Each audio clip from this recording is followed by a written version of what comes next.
What's going on, YouTube? JT Reborn here, and welcome back to another edition of my DC comic book reviews. And in today's video, we're going to be talking about Future State Teen Titans number 2, the second and final issue of the two-issue Teen Titans Future State thing. So DC Future State's been going on for over a month now, and also sorry for the lack of videos for like the past 2 weeks. I'm back now, so that's what matters. But anyways, it's good. It feels good to be talking about a comic book again. But yeah, so of course, being Teen Titans, I got to cover it on the channel because I've been covering pretty much all the Teen Titans comics that have been there since the start of DC Rebirth, and of course, I'm going to continue it. So we're back again with Future State number 2. This one has Red X featured more prominently. And kind of like the last issue where I just thought like there's some neat ideas, but the problem was they didn't have enough time to really flesh things out. And it just felt kind of like crammed together, like oh, so much was just kind of thrown at you, and it's not really given the necessary time to breathe. That's where I'm at with this issue once again. Again, it's that's it. Like it's gonna have things that tie back to the events of I guess the Teen Titans Academy book that's coming up. But my issue here is just like they threw too much at you in just 2 issues. And now I don't know exactly what's going to happen with Future State. I know there's going to be some titles that kind of like continue onward, I guess. But Future State is like a what if future, but possibly. But if it's a set in stone future, I think that's a terrible idea because it really limits you creatively. It's like, okay, well, we don't have like much room to kind of like change things up or do something interesting. It has to go and lead directly into Future State. That's why I think Future State works better as kind of a what if slash possible future. If it's set in stone, it kind of ruins the suspense of all the current storylines that are going on right now because it's like, oh, this just 2 month event. It's supposed to be like this is it, and it sounds kind of miserable for a lot of it too. But anyways, let's go ahead and summarize what happened in this issue. Again, there's DC Infinite Frontier, which I will talk about when it drops in March next month. So this one was written by Tim Sheridan, who's taking over for the Teen Titans Academy thing. Again, there's so much like drawing inspiration from the 2000 Teen Titans TV show, which is still, a really solid show. That was my introduction to the Teen Titans. I knew who Robin was at that point, but I had no idea who Raven, Starfire, and Beast Boy and Cyborg all were. Because again, I was just a kid when that show came out. So, anyways, as the issue opens up, we see the rest of the team is kind of frustrated that Red X is there. Dick Grayson's obviously wearing the Deathstroke mask for whatever reason.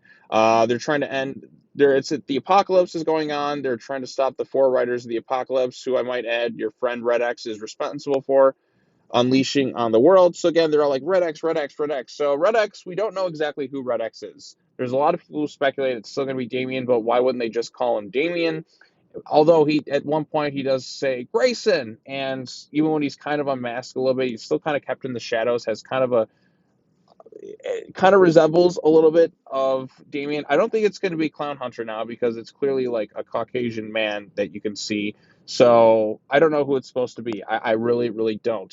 But we're going to find out when that thing happens. So yeah, so they're kind of arguing there. There's kind of a funny moment where Beast Boy, they're like, "What are you like wearing the Deathwing thing?" And they're like, Deathwing, I would have went with Dickstroke, and then Cyborg is kind of there. Then once again, kind of my issue here, they flash back again to several months prior. This is another thing that this book tends to do a lot. It jumps around back and forth, and it's never really given time to kind of breathe and settle in because it's like, okay, we're back here, then we're in the present, then we're back here, then we're present, back here with all these characters. You don't necessarily know who they are. Again, we know who Shazam is. We know who Starfire and that is. Again, we know who most of the mainstay characters are, but a lot of these newer characters we don't know. And again, that'll probably be introduced later on. It's just we're thrown in the middle of the storyline where we don't know who all these people are, and we're expected to truly just be engrossed in it fully. And when you're throwing too much at your audience, it's a little bit hard to kind of digest. So I kind of wish this book would have went on a little bit longer. But anyways, so it's the whole apocalypse thing. They talk about Red X, and Starfire's like, good, I'm glad he locked himself up. Raven thinks he should be out there. And they're talking about a kid named Miguel, who they flash back to over here, which you see there. And the H-Style thing works, and I guess that thing summoned the apocalypse. I don't exactly know. But anyway, so Raven's there. She's talking to Red X. You got what you wanted. You made the team happy. Don't I look happy? So there's obviously some tension going on between Raven and Red X for whatever reason. So anyways, they go there. They go to the battlefield to fight the four horsemen of the apocalypse, basically. We see Starfire there. We see Cybeast, Emiko Queen, Red X, I'm not exactly sure who that guy is. And Shazam. So there we go. this, I guess these are all former Titans. So we see Roundhouse. That's actually not too bad of a design for him. And then we see Wally, who's obviously went crazy, and we see Wally had tried to kill some people, and obviously Wally did go in back in time, and he got possessed and killed people because DC for some reason just hates Wally West. I don't know why. Wally West is a very beloved character. A lot of people see him as their Flash, but he just constantly just gets turned into a villain, gets shit on. It really sucks kind of being a Wally West fan. But anyway, so they're there. They're fighting the Four Horsemen of the Apocalypse. The plan is for Raven to basically just kind of like absorb them all in a sense and like imprison them in the like she wants to tether herself there and then imprison them to the Rock of Eternity. So her and Shazam are kind of gonna make the big sacrifice. Poor Raven. Like Raven, I feel bad for Raven and her fans. Like Raven just kind of gets treated like she doesn't like. She had a good showing in that one issue of Death Metal. Was that anthology issue, which was good to see. I like that roster that they kind of had there. It was kind of a mix of old and new. But Raven as a character just kind of gets sidelined in the comics a lot for some reason. I mean, she's going to be in Teen Titans Academy, but it's always like, oh, Raven's going to be this next big villain and stuff. So it's kind of like what they were doing with Damian. It's like, hey, he's going to be the next big villain. It's like, can't she catch a break? The last time I felt like her character was treated very well was an Apocalypse War in the DC AMU. So as a Raven fan, it's kind of disappointing to see how she's been kind of treated as of lately. But anyway, so they go and they do their thing. There's kind of a cool shot of the Titans together, and again, the artwork is really nice. I will have to mention that because the art is nice. The artwork's pretty good here. So they go ahead, they fight off against them. Emiko gets brutally murdered by Wally West because again, Wally West they somehow don't like. Again, he's possessed at this point. Raven tries to fight. The other heroes start getting possessed too. Red X is there. He's trying to make like a big sacrifice play with the H-style thing, which we'll see in a moment here. He tries to help Raven. He's just like, get Starfire here, and he's like, I'm not leaving you. Oh, yes, Azrath here. So there's clearly something that went on between these two. I'm not exactly sure what. I'm sure it'll be fleshed out later on. He tries to do something. She kind of throws him there. And then we get to kind of this moment here. No, if you block her, she can't tether them, and this will all have been for nothing. Grayson now. Okay, Grayson. Who do we know that calls him Grayson? Damian. Yes, nobody else tends to call him Grayson. They're always just like Dick or Richard or Nightwing. He is somebody who tends to call him Grayson. So that's kind of a trademark of Damian, which is why a lot of people still speculate that he is Red X. Even so, he takes off the masks. The hair, it's kind of like probably the lighting a little bit there, but we see him running down. And again, we kind of flash back here, and then we're back to the present again. He's using the H style. So we get kind of a little glimpse there, and I guess this is to summon the spirits. So there's a little bit of his face there. He's kind of got the hair. Almost kind of resembles Tim Drake a little bit. So he calls the Titans together, gets kind of like their ghostly forms, I guess. And so here's our quick look at Red X. Again, there's that face right there. Almost kind of like, was it Roy? No, not Roy Harper. Roy wouldn't call him Grayson. He'd call him Dick or something.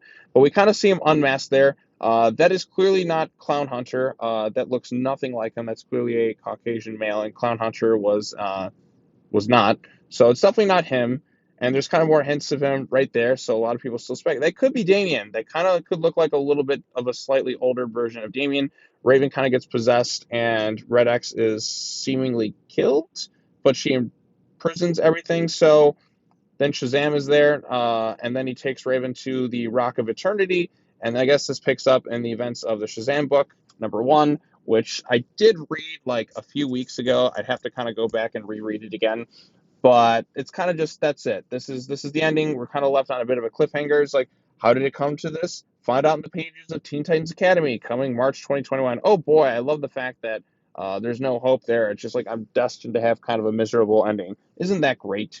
Uh, yeah, I'm kind of rambling incoherently at this point. But anyways, that's pretty much Teen Titans Future State issue #2. Again, I kind of went through just kind of page by page, just kind of talking about little aspects of it.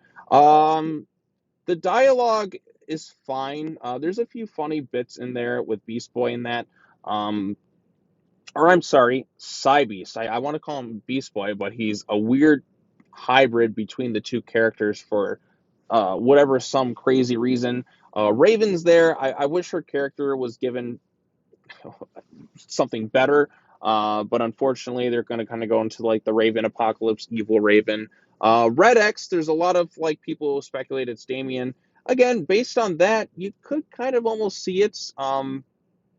With kind of the facial features, he's still kind of like covered up and a bit hidden, or it could just be a completely original character. So, but he did say Grayson, and he had a close connection with Dick of all people. But why doesn't anybody just call him Damien? So that's the other thing too. So they just call him Red X for whatever reason. Who knows? Maybe he changed his name to Red X. And plus, he's got the Robin solo book that comes out, but maybe that was done like after the fact that Future State was planned or whatever. Or they're just going to keep Damien a mystery. That's the thing. Although he did appear today in the issue of Robin Eternal #2, but he was a hallucination in Tim's mind. So even in Tim's own mind, Damien is bullying him, which is kind of funny. But yes, of course, I have to reference his character a lot, even though he's not in the issue because of the Red X speculation. But it was cool to see Red X. He gets kind of a bit of a redemption thing going on there, where he kind of makes a big sacrifice to get rid of the Four Horsemen of the Apocalypse. He was shown to like still care for his the Titans and all that. He seemed to definitely have like some close connection with Raven of all people. Hopefully, we'll find out more about that when the issues come. I think it would be kind of lame if Red X is just some original character, and not kind of somebody we know. I think that's. I mean, the original Red X is still Dick Grayson that they explain, but if it's just someone else that just kind of created, I think that kind of takes the fun out of it. So we'll see who Red X ends up being. But as an issue itself, my problem with this was too short. Like we have 2 issues of this quick little into the future type issue. There's so many characters that are thrown into this thing that I have no idea who they are. Again, we're going to kind of get to learn about them and the other issues. So I guess after the fact, we'll know more and kind of understand the context of it all. But as it stands, if you're just reading this as a future state thing, you're kind of left confused about what's really kind of going on. It's like, okay, apocalypse stuff. Future state, the way the issues are released too, it's kind of all over the place, and like there's no real clear cut timeline. It's just kind of like, okay, everything just kind of sucks. And it's at this point that it sucks here. And you're just kind of left scratching your head wondering how we kind of got to this point. So unless they're going to lead into that or not, I don't exactly know. I feel like that's kind of dumb if you just solely lead into future state without, you know, if it's just kind of set in stone. I don't like that idea. But in terms of other things going on with this issue, the artwork is nice. I just feel like there's a little too much going on, and we're never really given time to breathe. The constant jumping back and forth to the past and present with characters we don't really know doesn't really like it doesn't flow quite well if you're constantly jumping around at that point. Like if you had a flashback section, but if it's like one panel, it's like, okay, flashback then, and then no, back then, back now. It kind of like affects the pacing of it, and I'm left wondering, like, okay, who are these people? Why should I care about them?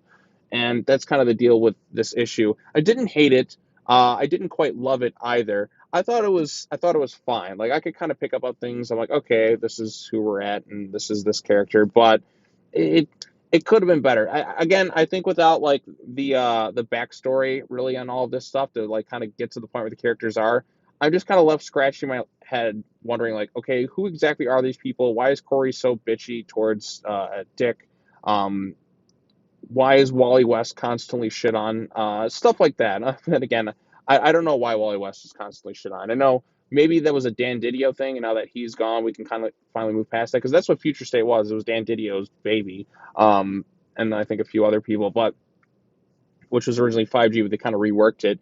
But now that that old regime is gone, I think future state is just going to be kind of the possible future, but not a set in stone type thing. I think things are going to start to change and things are going to be altered to not exactly get to the future state timeline point. It's a possible future that they're going to try and avoid. So we'll see what happens. Still a lot of mysteries left going on. Not really a satisfying ending to this future state thing. It's like you got to pick up Teen Titans Academy in March, which I will be talking about and covering for sure. Of course, I'm going to talk about that, and I'm going to talk about the Batman books. I'm going to try and talk about Nightwing. I'm going to talk about like all the Bat Family books if I possibly can, because they're only like once a month at this point, so it should be fun to talk about. But anyways, I think I've rambled on a lot or enough at this point about Future State Teen Titans #2. Let me know what you thought of the issue in the comment section down below. Did you like it? Did you dislike it? Who do you think is Red X? Do you think it's Damien? It's definitely not. It's definitely not Clown Hunter. Not after that reveal there. So it's got to be somebody else. So let me know your thoughts in the comment section down below. As always, like this video, share it with your friends, subscribe to the YouTube channel for more content. Be sure to come back next time, whatever book that may be. I think I'm pretty much just going to be waiting till next month. I'm going to be covering Infinite Frontier. That'll be for sure. I'll be covering Teen Titans Academy. I'll be covering the Batman and Detective Comics issues because those are going to be the Robin backup stuff. I'm going to be covering Nightwing. I'm just going to be covering like a lot more comics starting next month, and I'm really excited to start to talk about them some more. And yeah, so next month's going to be a lot more comic book stuff. Not sure. I think I might do a video on my thoughts on Future State as a whole. Again, I didn't read every Future State issue because, well, it's really not clicking with me like I kind of would have hoped. Like there's some things that are okay, pretty decent. There's some gorgeous looking artwork in a lot of these books, but as a whole, I'm just kind of waiting for Future State to end because I'm more excited about Infinite Frontier. And I feel like more optimistic going into DC 2021 than I did in 2020. Like before a lot of the solicitations were announced, I was kind of just like, I don't really know.